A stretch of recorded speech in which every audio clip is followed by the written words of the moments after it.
Richard Fisher here, KI6SN, roving radio reporter. And this video is going to show you how to make a tuned AM loop antenna that will vastly improve a lot of AM radios that you may have shoved in the back of a drawer somewhere because it just doesn't cut it. This little piece of gear here, which is very easy to make, will give you a better chance of having success with that transistor radio. So what we have is, this is a used U.S. Postal Service box, priority mail, and it is 12 inches wide by 12 inches tall. So it's a square, 12 by 12. These pieces are from Home Depot. They are paint sticks for stirring paint. And they've been cut down to size to fit inside this box. What is happening is there's a coil of wire going around and around and around this box.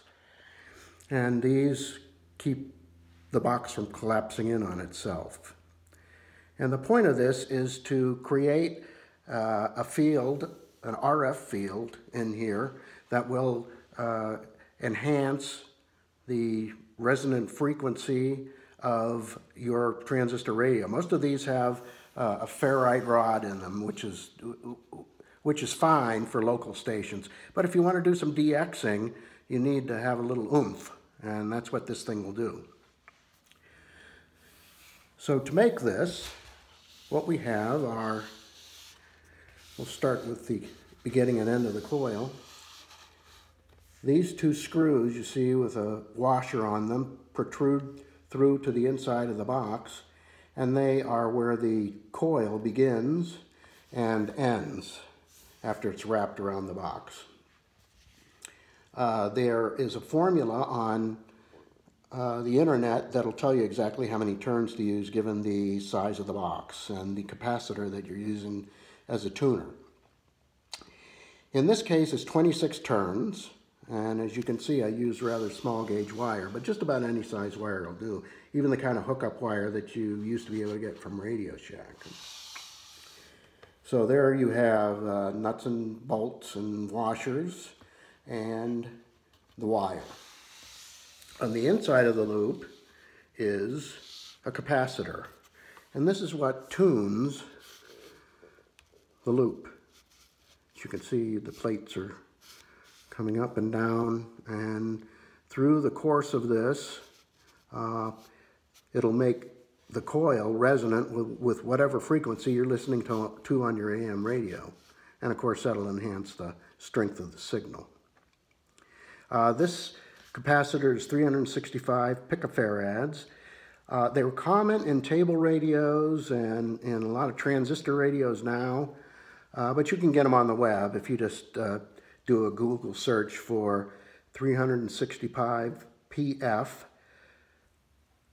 variable capacitor, and you'll find a lot of choices on there. They can get pricey, but I've seen them on there just recently, just yesterday, for less than $20. And for me, that was a good investment because it really saved a bunch of my transistor radios here that I really enjoyed AM DXing with. So again, this capacitor with the loop around it coming back to the other side of this capacitor is what makes this thing tick. It's a passive device. There's no electricity or anything to it.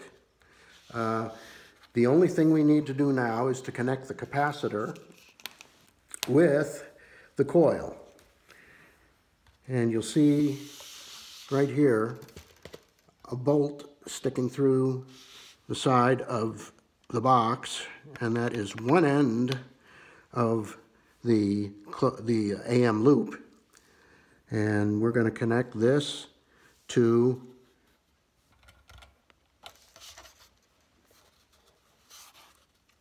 one of these protruding little lugs that comes out of the side of the capacitor. In this case, we're only using one section of the capacitor. It's somewhere around 365 picofarads. As long as you're in the ballpark, you're going to be fine.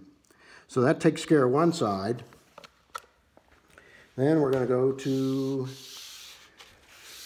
the other side where we have the other end of the capacitor on that bolt, or should I say the end of the loop. And it's going to connect to the chassis, if you will, of the capacitor, which is all this material here.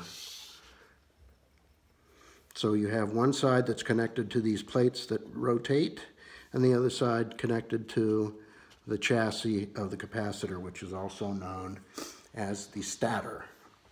This side, the one that has the plates on it, is known as the rotor.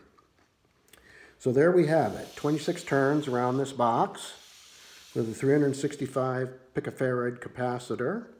And if we did our calculations right, it should resonate in the AM broadcast band. I'm going to give you a brief demonstration of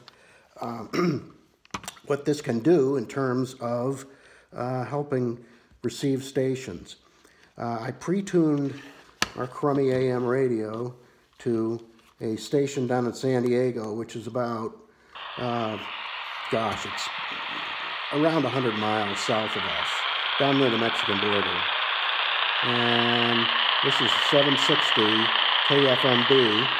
It's a sports station, and as you can hear, it doesn't come in very well. There's a lot of interference inside the house here, and it doesn't pick up things very well. But if we put it inside the cavity of the box and we tune with our capacitor. They've done this for a couple years now. For example, the first year they did it, now that is with just the resonance of the wire. Now this box is very directional, so as you can hear, it'll null out. But if you turn it this way, pointed toward San Diego,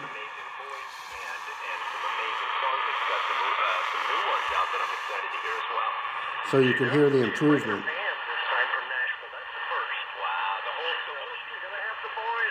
It's really fun to play with this thing. Now, we're going to tune down to 620 AM, which is a utility station up near Ontario International Airport, which is about 35 miles by car from here.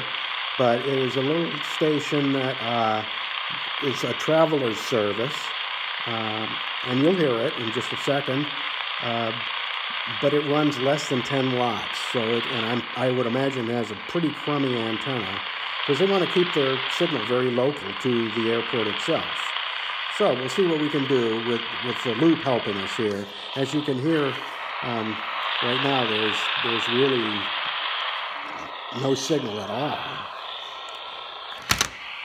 So we're going to put the radio inside, once again, of the loop, and we have the box pointed roughly toward Ontario, California, which is where the International Airport is. And now we're going to tune across and see what we can do to improve the signal.